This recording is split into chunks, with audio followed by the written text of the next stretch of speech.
गीता उपदेश में भगवान कृष्ण कहते हैं, सर्वव्यापी परमेश्वर भी न किसी के पाप कर्म को और न किसी के शुभ कर्म को ही ग्रहण करता है, किंतु अज्ञान के द्वारा ज्ञान ढका हुआ है, उसी से सब अज्ञानी मनुष्य मोहित हो रहे हैं। परंतु जिनका वह अज्ञान परमात्मा के तत्व ज्ञान द्वारा नष्ट कर दिया गया है, उनका वह ज्ञान सूर्य के सदृश उस सच्चिदानंद घन परमात्मा को प्रकाशित कर देता है। जिनका मन तद्रूप हो रहा है, जिनकी बुद्धि तद्रूप हो रही है और सच्चिदानंद घन परमात्मा में ही जिनकी निरंतर एक ही भाव से स्थिति है, ऐसे तत्परायण पुरुष ज्ञान के द्वारा पाप रहित होकर अपुनरावृत्ति को अर्थात परमति को प्राप्त होते हैं।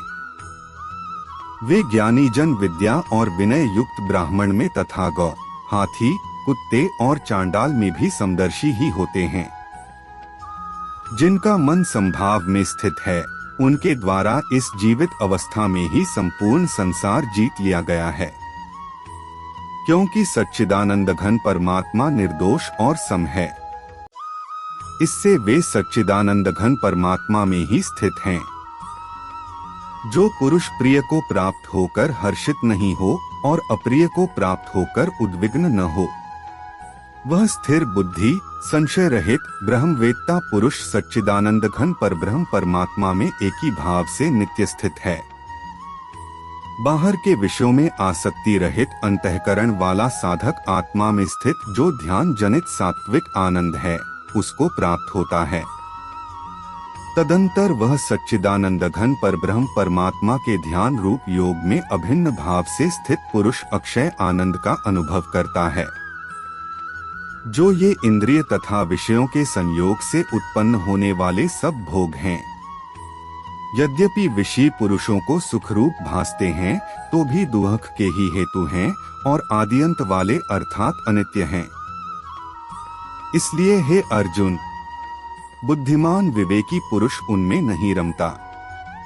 जो साधक इस मनुष्य शरीर में शरीर का नाश होने से पहले ही कामक्रोध से उत्पन्न होने वाले वेग को सहन करने में समर्थ हो जाता है, वही पुरुष योगी है और वही सुखी है। जो पुरुष अंतरात्मा में ही सुख वाला है, आत्मा में ही रमण करने वाला है तथा जो आत्मा में ही ज्ञान वाला है, वह सच्चिदानंद घन परब्रह्म परमात्मा के साथ एक ही भाव को प्राप्त सांख्य योगी शांत ब्रह्म को प्राप्त होता है। जिनके सब पाप नष्ट हो गए हैं, जिनके सब संशय ज्ञान के द्वारा निवृत्त हो गए हैं, जो संपूर्ण प्राणियों के हित में रत हैं और जिनका जीता हुआ मन निश्चल भाव से परमात्मा में स्थित है, वे ब्रह्मवेत्ता पुरुष शांत ब्रह्म को प्राप्त होते हैं। काम क्रोध से रहित जीते हुए चित्त वाले परब्रह्म परमात्मा का साक्षात्कार किए हुए ज्ञानी पुरुषों के लिए सब ओर से शांत परब्रह्म परमात्मा ही परिपूर्ण है।